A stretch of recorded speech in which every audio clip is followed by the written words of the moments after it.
Tonight's speaker is Adam S. He is a very, very active member of the No Expectations group in East Atlanta. He got sober during COVID when he was getting his start. He was a regular on the Zoom meetings that I was participating with. And I got a chance to work with Adam early in the beginning and watched him grow. I'm really looking forward to his share tonight. Adam, if you'll come up. Hey, I'm Adam. I'm an alcoholic. I'm excited and grateful to be able to tell my story here tonight. The fact that I even volunteered to do this is evidence to me that a change has occurred in my life. This is not something I would have ever signed up for before. So if I'm looking for evidence, this is a great example for me. This tradition we have, or this pastime of storytelling, is really important to me. Particularly when people tell their stories, but also make those stories available outside of AA, like Tim does on abluechipspeakers.org. If I don't totally forget to say everything that I want to say, I'll probably talk about how if we didn't do this, it might have taken me a lot longer to come into AA. So every time I get asked to tell my story, it's something I'm excited to do because if we didn't do this, I might have stayed out of these rooms for a lot longer than I did. So I'm supposed to tell what it was like before I came into AA, what happened to bring me into AA, and then also what it's like now. And so I don't know if anybody's familiar with Cliff Notes, but the Cliff Notes version of my story is kind of like what the book says. I think the phrase that comes to mind for me is pitiful, incomprehensible demoralization. That was a great summary for how I felt when I was actively drinking. And flash forward, the program has taken a broken alcoholic boy and turned him into a sober man. And for me, I don't deserve any credit for that. All credit goes to this program in places like NABA, the NABA Zoom 545. This program's given me a life I love. So that I will be forever grateful for.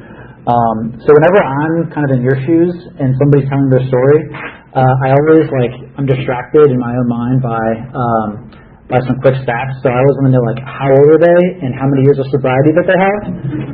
So I will say, if you're anything like me, I'll save you the trouble. I'm 34 years old and I've got almost 4 years of sobriety.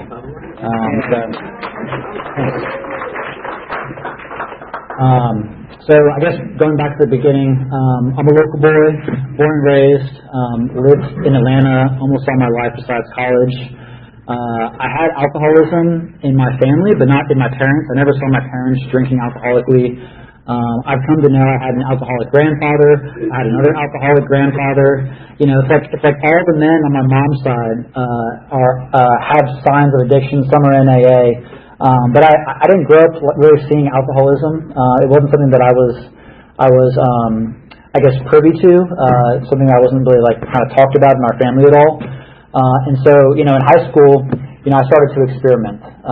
It wasn't anything crazy. I do remember that earliest sensation of anytime I took that drink, I just wanted more. To me, that's the most simplest way I've heard it described is you don't just take one drink and you're able to kind of go on with your day.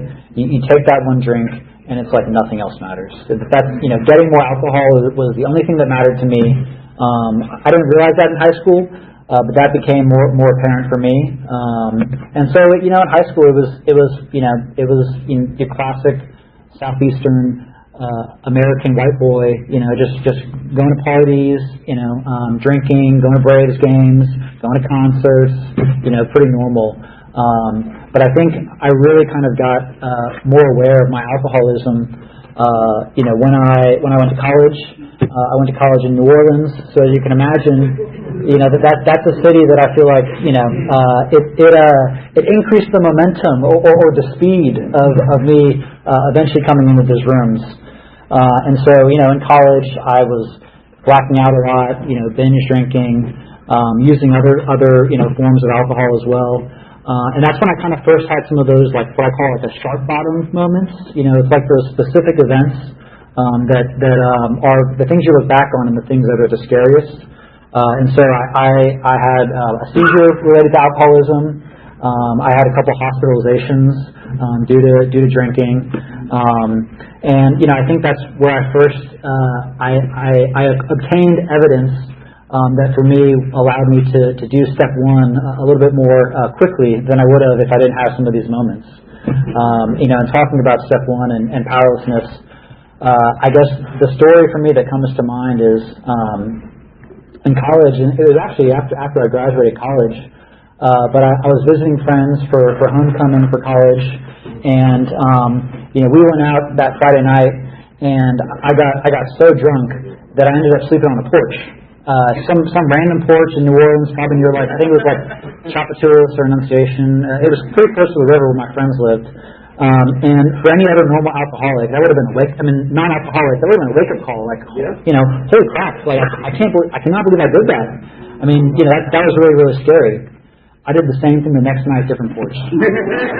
So for me, it's like I look back on that's not normal behavior for a non-alcoholic for me, and so. That's funny to look back on now.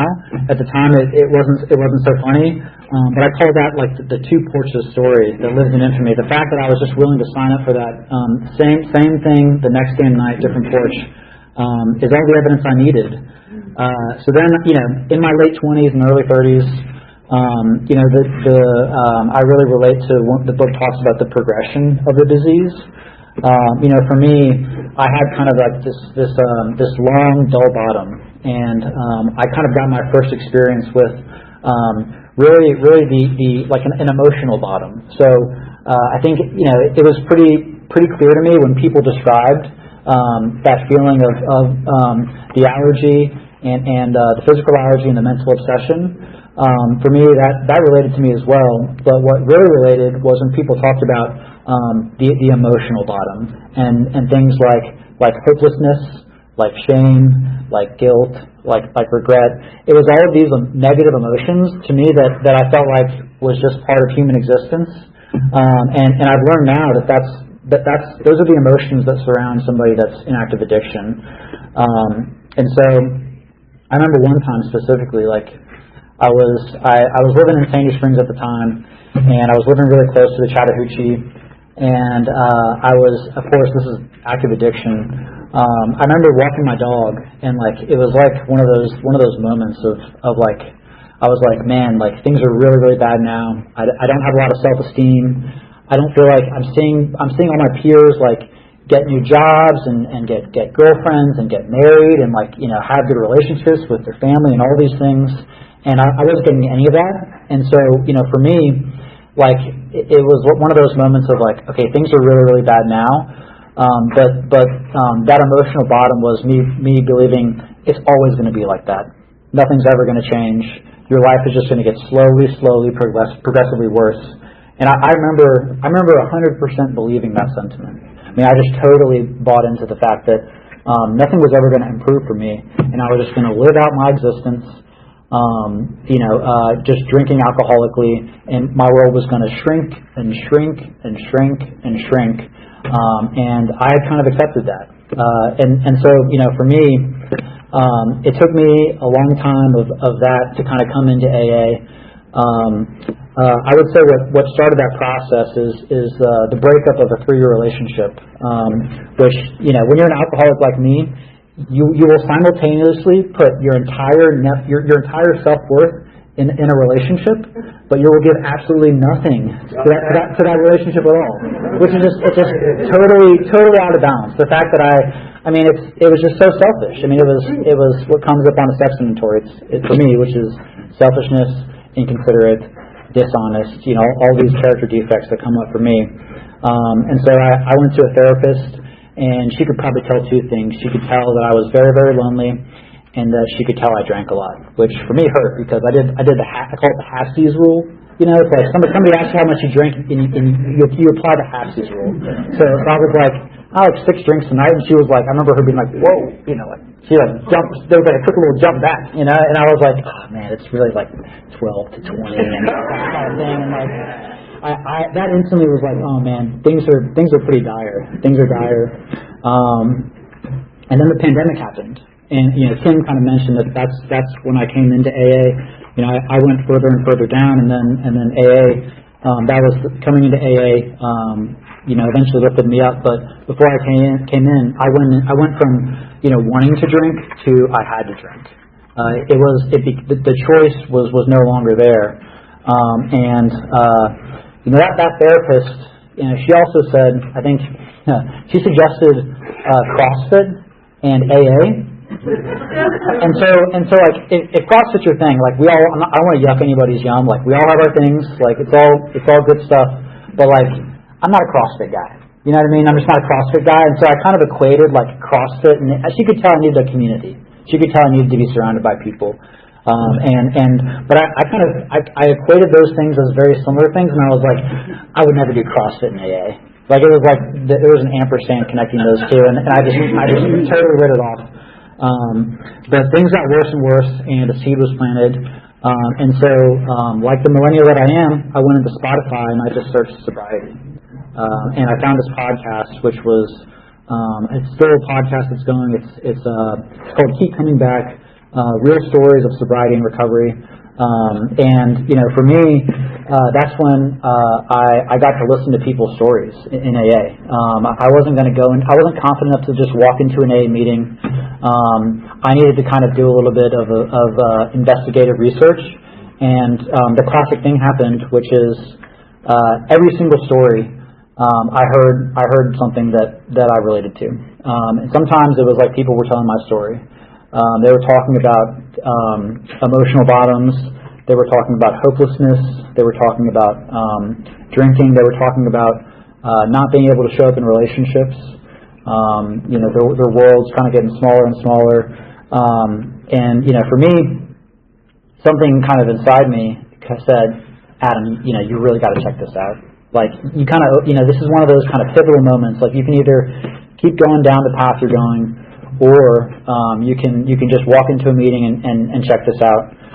And that's why I'm grateful for things like bluechipspeakers.org, for the Joe and Charlie tapes, speaker tapes, that people make them available, because I think there's a lot of people out there like me that aren't just going to walk into an AA room. Like I didn't have a treatment, no treatment at the center. I've never been to treatment.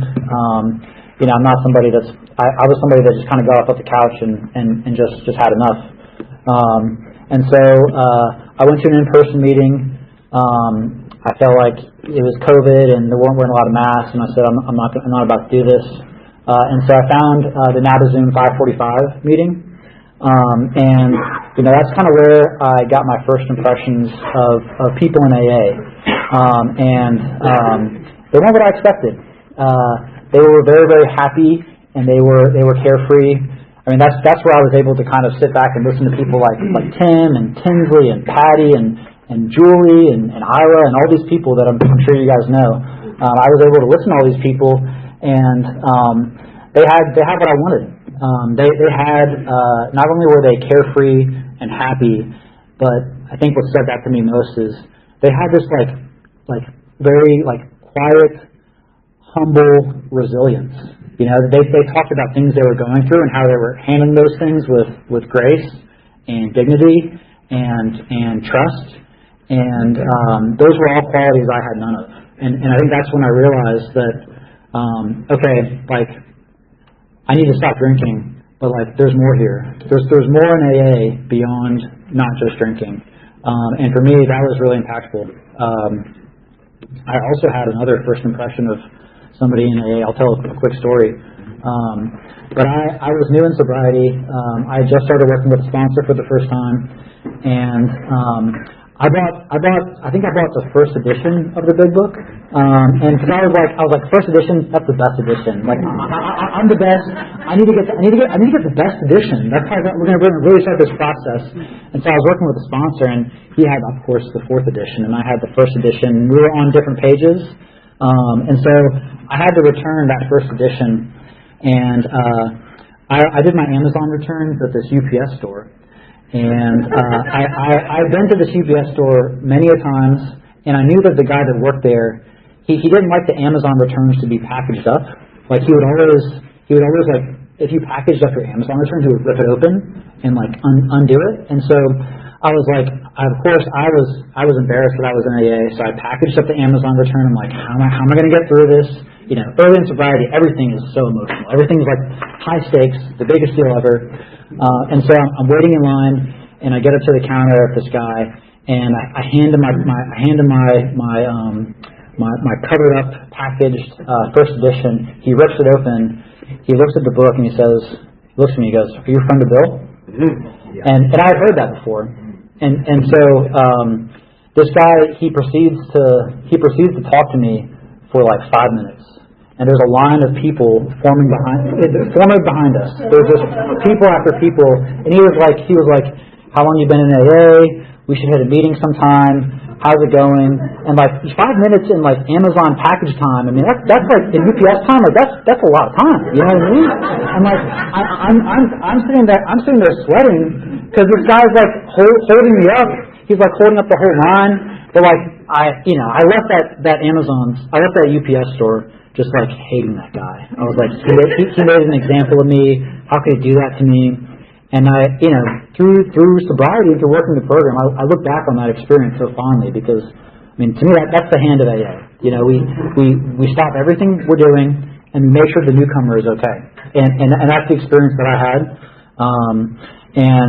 So I think now it was experiences like those I look back on, and I'm just grateful for people that do that because it underscored the importance of kind of the work we do for me.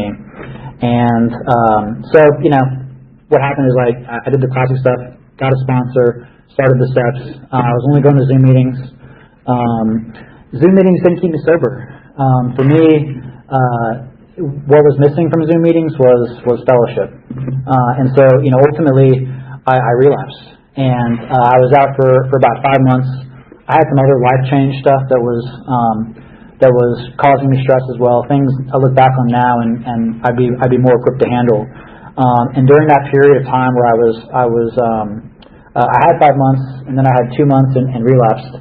I had like 2 drunk driving incidents, and one of which was picking up my mom from the airport. So I mean, it just shows you how crazy we can become. Like we got out, and it's like boom, And this is after I was picking up from the airport because her mom had just passed away, and I couldn't handle the emotions of that. I'm so ashamed of it now, but honestly, it's one of those things I look back on and be like, man, how could I do that to her? You know what I mean? Like, how could I do that? And to me, it's become an example of how crazy this disease can make us if we're not working a program. Because I had learned a lot, but I was right back in that moment before I knew it, and it was because I stopped working the steps, and I didn't access the fellowship. Those are the 2 things that were missing from the first time I came in.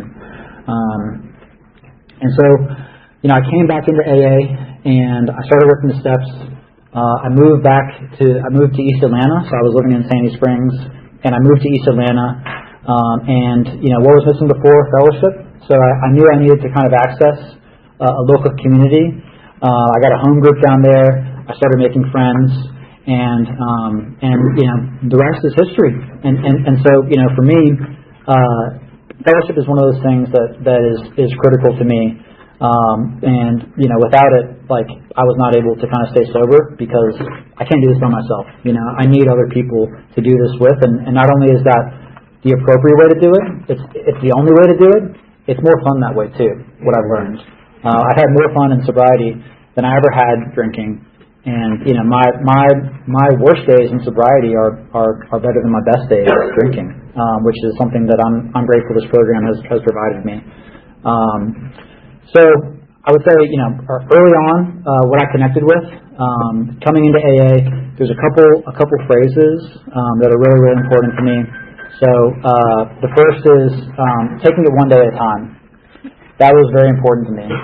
If I came into AA and felt like I was signing up for a lifelong thing, I would not have been able to do this.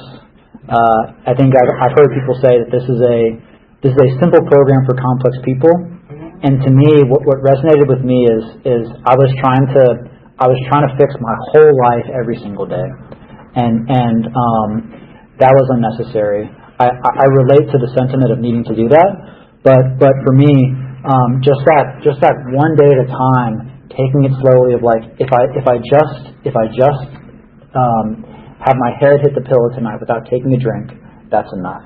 You know, that's the bar that this program, in my experience, sets for us. If we just do that, then we wake up another day. And when I had cravings really bad early on, I would just go to bed. I would just go to bed at like 7 p.m. if I needed to. You know, whatever it took. And I remember early on, I'd always wake up the next day being so grateful that I didn't drink. And so to me, you know, it's just punt to the next day. When things are really bad, just punt to the next day. Another thing that was important to me was prioritizing AA over everything.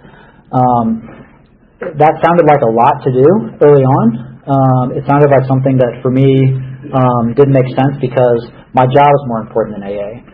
Dating is more important than AA. My family is more important than AA. School is more important than AA. All these things are more important than AA. And then I kind of realized that, you know, really through talking with a sponsor and talking with other fellows, that AA is making all those things better. It's making all those different aspects of my life better. And honestly, you know, to me that's what's given me an enriched life versus what I had drinking. And so I think once I kind of started to reflect on that and realize that, you know, AA is making all these things better, it made it really, really easy to kind of make sure that I went to a meeting every day and that my actions didn't always demonstrate that prioritization of AA being the most important. But I always maintained it on like a theoretical level. In a lot of days, if I just went to a meeting and just didn't drink, that was sufficient. I also really liked play the tape out. I don't know if anybody's ever heard that one, but play the tape out was a really important one for me. You know, I remember one time I was watching Law & Order SVU, and like there was this like really fat red wine glass, and this woman was holding it, and she was, you know, it was like the whole thing was romantic, you know, and like it was not. I got that kind of initial like, oh man, that looks good, you know. But when I play that tape out, I can't just have a glass of wine. I'm going to drink the whole bottle of red wine. I'm going to drive to the liquor store drunk and get more alcohol, and then you're not going to see me for 3 months. You know what I mean? Like that's like playing the tape out like that is helpful because, and then my life is going to slowly erode. You know, all the stuff good in my life is going to slowly go away, and that's if I'm lucky. If I'm unlucky, I'll die. You know what I mean? And so for me, playing the tape out was a valuable thing that just kind of allowed me to pause and not just react in the moment, but just kind of take a deep breath and think about my actions before I actually do them. I think the last one that was important to me early on was, I think somebody said to me, why don't you let somebody else make the decisions? Which that somebody else is program and sponsor and kind of the summation of all the people in AA. But I kind of realized that the decisions I had made up until that point weren't really working for me, which I guess is kind of my first dose of humility. But for me, the program made it really, really simple. When you have a conflict, talk to your sponsor about it. Let the program work through the conduit of sponsorship, and that's going to give you a better answer 9 times out of 10. And for me, you know, working with good sponsors like Tim, you know, and help me see that over and over time by just bringing things to the table and then getting program inspired actions, whether it's things to do by myself or things to do with other people. And so, you know, those are kind of the sayings that for me were really important early on. I would say that now that I have, you know, a little bit of time, there's of course other things in AA that are super important to me. I would say the first and most important thing is the steps, right? I mean, the program is the steps. The steps are the most. Through working with sponsors and talking with guys that have stayed sober a long time, the steps are the program. And you know, for me, step 1 was foundational, and I'll actually hopefully I can read each one here. But step 1 is, you know, we admitted we were powerless over alcohol and that our lives had become unmanageable. For me, step 1 is foundational. So if I don't believe that I can take a sip of alcohol without impunity, you know, then I need to go back and do step 1 fully. And for me, it was really, really helpful to make lists. So I made like a powerlessness list over alcohol. This is like examples of me. This is examples of me, I guess, demonstrating my powerlessness over alcohol. I made a powerlessness over non-alcohol things, right? So like I can't control my job. I can't control people at my job. I can't control my family, but I can control how I behave around my family. I can control how I treat my coworkers.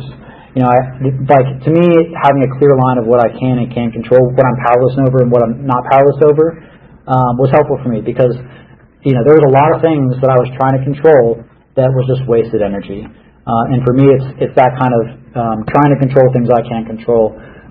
That's exasperation that'll lead me to a drink at some point. So I'm a big believer that if you don't fully believe if you don't fully believe your powerlessness over alcohol, that's probably the step that you should be focusing on. And so I'm a big believer in making sure people say that's the only one you got to do 100% right. I'm a believer of that for what it's worth. 2 and 3. So step 2 is came to believe that a power greater than ourselves could restore us to sanity. This one took a little bit of time. I think for me, I had that powerlessness list. And so, I had a lot of examples of things I had done that I was none too proud of when I was drinking. And I think having that list, I had a sponsor that kind of asked me, he was like, hey, like all this like effed up stuff that you did, it's been kind of a while since you did that. I was like, you know what, you're right. It has been a while since I did any of that stuff. And he was like, it's almost like a power greater than yourself has restored you to sanity. And I was like, you know what? You're right. I think you're right. It has. And that power was AA. I mean, that power was AA working in my life. And so, for me, that's all the people will talk about religion. To me, that's where the bar is set. If you want to have any other interpretations of that, and if that's helpful, go for it. But to me, it's the minimum higher power for me is AA and the summation of people in AA. Me listening to their experiences, that's enough. And so I think a lot of times, 2 happened over time for me. You don't just believe instantly, right? I needed reps of prayer and meetings and sponsorship and all these things that we do in AA for me to believe. And for 3, which is made a decision to turn our will and our lives over to the care of God as we understood Him. I was turning it over blindly. I was telling my sponsor things. I was sharing in meetings. And I didn't know what I was going to get from it. I knew that I was going to just release this feeling from myself. But over and over, it was kind of like I was doing 3. If I was doing 3 enough, 2 just kind of happened gradually in there for me. I just kind of started to believe that this was working for me. I remember I had an aha moment with 3, which is once I realized I don't have to decide as much anymore. I mean, it was like my shoulders went from here to here. It was like the tension just left my body. Once I kind of had that moment of being like, I don't have to decide things anymore. 4 and 5. So 4 is made a searching and fearless moral inventory of ourselves. 5 is admitted to God and ourselves the exact nature of our wrongs. I did my first 5th step in this basement. It took about 4 hours. I had a lot of stuff that I hadn't done it for the first time, and I remember driving home feeling relief. I think to me the practice of inventory, one, it just gets it out of your body and onto paper. That's valuable. But doing the 5th step and sharing that with a sponsor that knows your patterns, knows your background, can give you program inspired advice. There's nothing more valuable than that, and that's why for me 10 is critical as well. 6 and 7, we're entirely ready to have God remove all these defects of character, and then 7 is humbly ask Him to remove our shortcomings. I've heard that people with long-term sobriety stay here. Hopefully I can tell you guys one day what that means. But for me, I think that constant process of evaluating your character defects and making sure that they're not the ones running the show allows you to have less resentments is what I would imagine, and that's been my experience so far. 8 and 9, made a list of all persons we had harmed and became willing to make amends to them all. And then 9 is made direct amends to such people wherever possible, except when to do so would injure them or others. The names came from 4 and 5. I was able to reset important relationships in my life.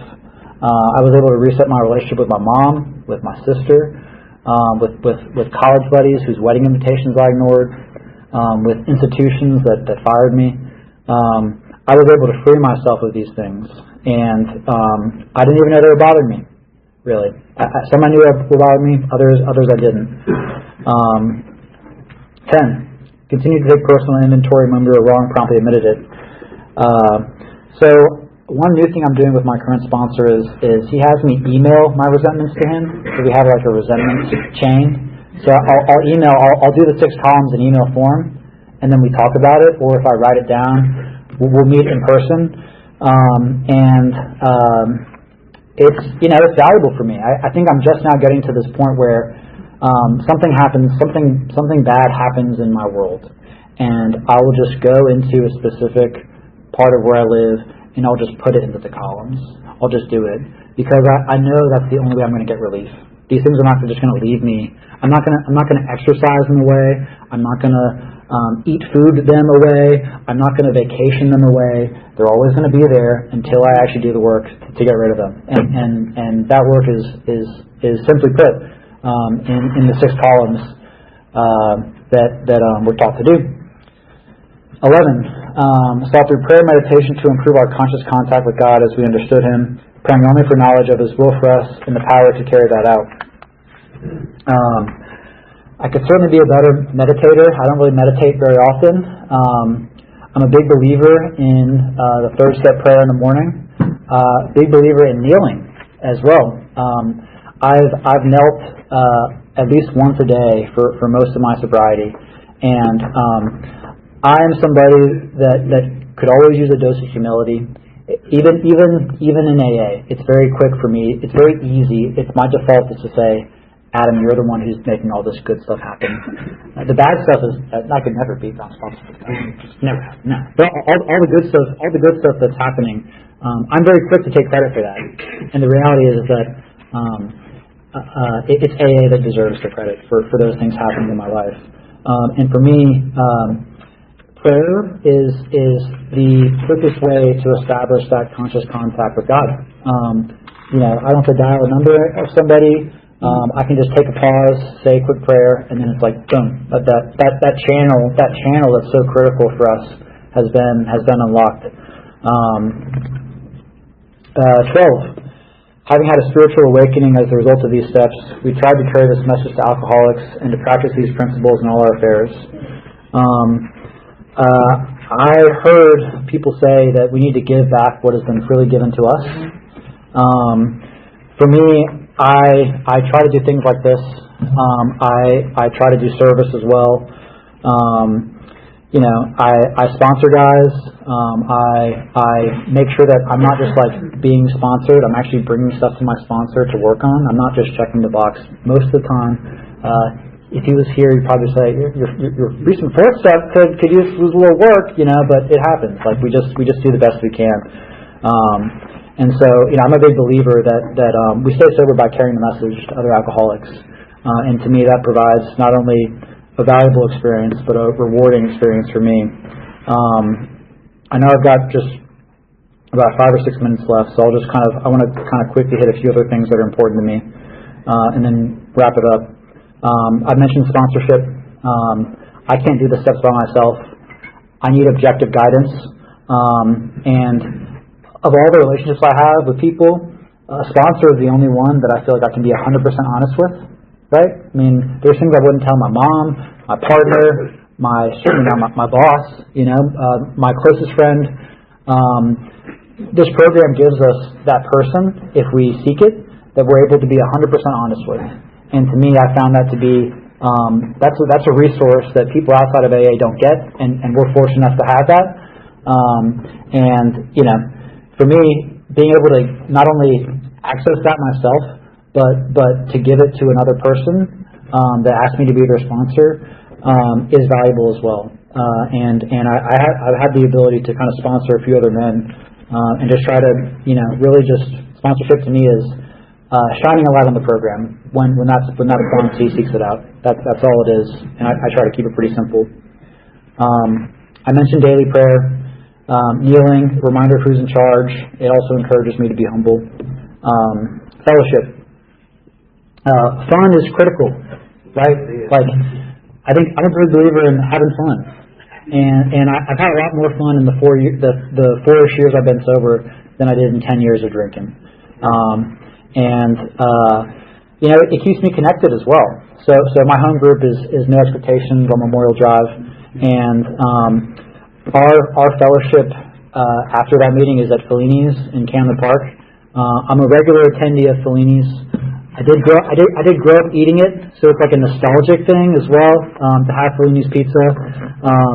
And I had a belly button birthday last month, and that was where I wanted to celebrate my birthday. You know what I mean? It was like Friday night. That's where I wanted to be. I wanted to be there with my people, and some of my fellows got my favorite. I was born on Pie Day, so they got a bunch of key lime pies. They know it's my favorite pie. So just the fact that I have people that know that is just a nice thing. That they did that for me, it means a lot. Calling other alcoholics and being honest with them about sharing. It's very easy to essentially just kind of check the box and call people and say I called people. But what that's really for is for me to kind of like with my sponsor of practice honest sharing, practice listening. I'm not a good listener, right? I mean, I've spent a lot of time. I have a lot of experience tuning people out from being an addict and them saying things that I didn't want to hear. And so calling out the alcoholics, to me, it's a good way to kind of get outside myself and get connected to the program. And to me, I've heard that called, it's a practical mechanism for practicing 2 and 3. Gratitude. Gratitude is important for me. I heard in a meeting, this is one of my favorite things I've ever heard in a meeting. This guy said, a grateful heart's not going to drink. And to me, I was like, it just hit me. Like, there's always something to be grateful for, no matter how bad things are.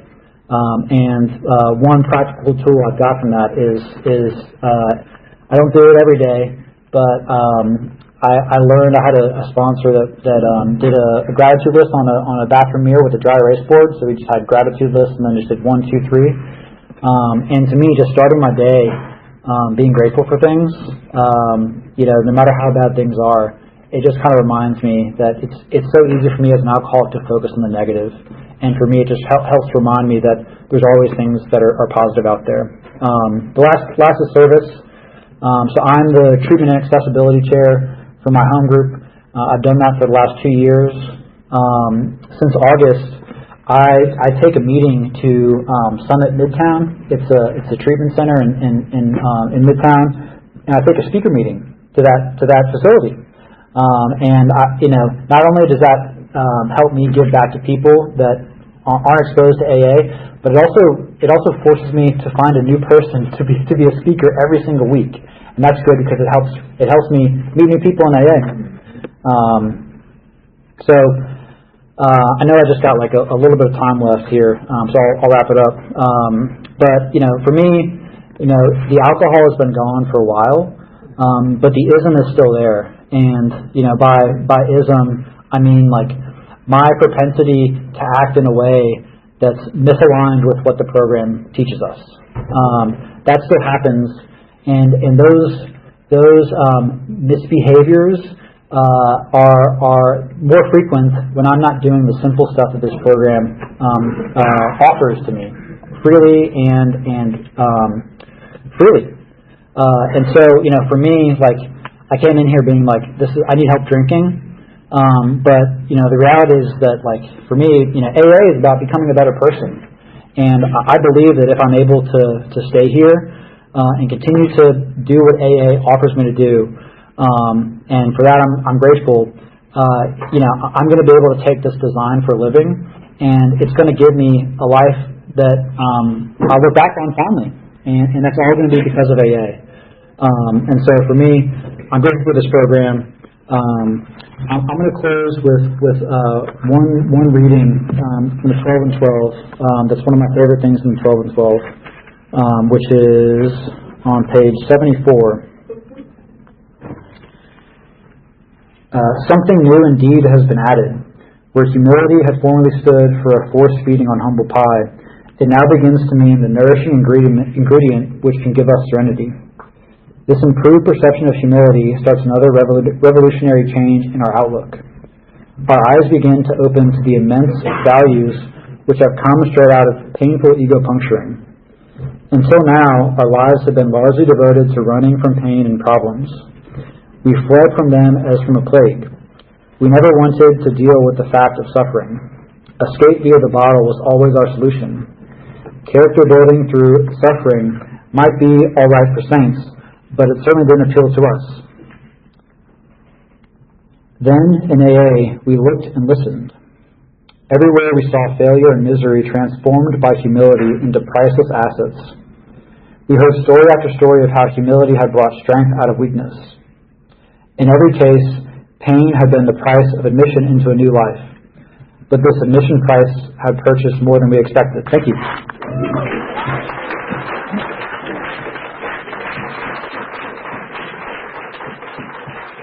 Thank God for the Napa basement, and thank you, Adam, for joining the Hand of AA.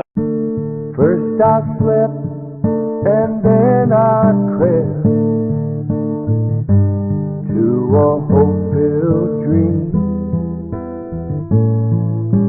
You rescued me, and finally, waking there I see. I look into love's window for a soul that's meant for me. Takes me where the promises are written.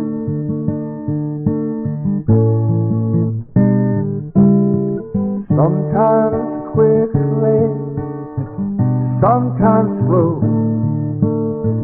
we get just what we need.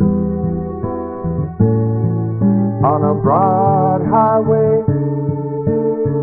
stride for stride, we walk eternally.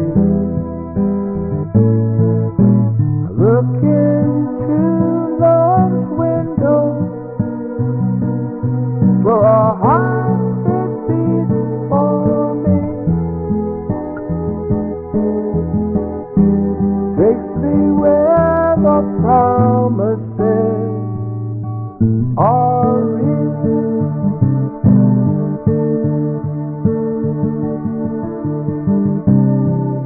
And I always long for something